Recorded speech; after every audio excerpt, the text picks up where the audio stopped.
You can only sustain as far as you can carry. And in order for our community to be sustainable, it needs to be able to carry within itself. By supporting and encouraging your local economy. Using materials and processes that then can totally get recycled, 100%. In such a fashion that future generations can make the same products using similar resources from the same planet. Chicago has become a model for the nation. We know our work is important because we have seen the changes here in Chicago. We want to be a greener city. So that's the goal.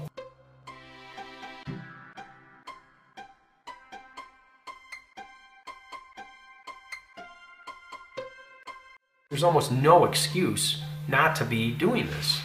Why isn't everyone doing this? I'm Nathan Kipnis, and I'm an architect, and I specialize in green design. When I first got out of school with my Master's of Architecture with an energy conscious design emphasis, there was no work. And basically, I had to just start sneaking stuff into projects one at a time without even telling the clients and just seeing how it worked.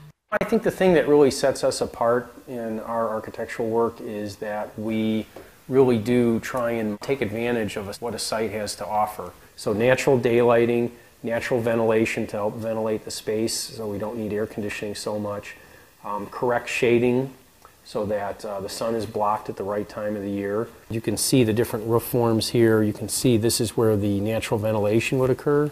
That's the green roof in the middle. Some rain barrels on the sides, and then the different panels. We've got the solar thermal panels and the solar photovoltaic panels over there.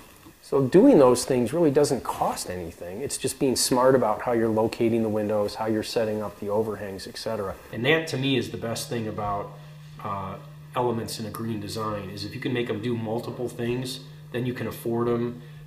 They're more fun that way, and they get integrated into a home easier.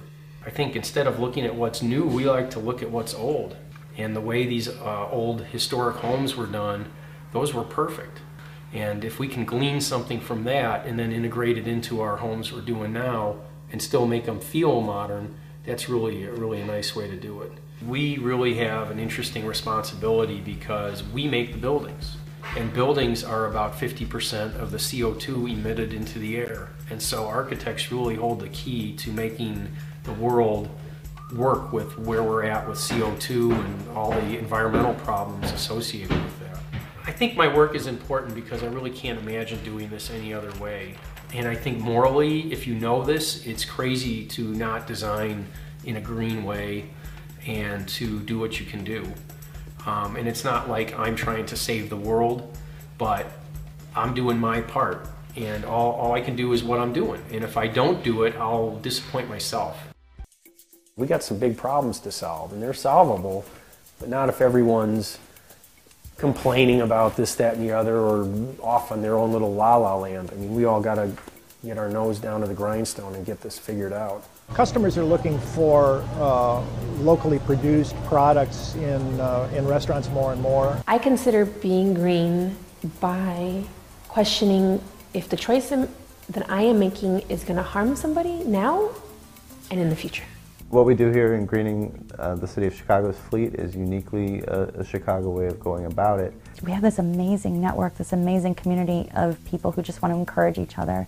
And I think that's uniquely Chicago. When we started, we felt like voices in the wilderness. And now all of the major vendors are now carrying lines of green chemicals and locally grown products and produce. I'm happy to say the green movement is really a movement.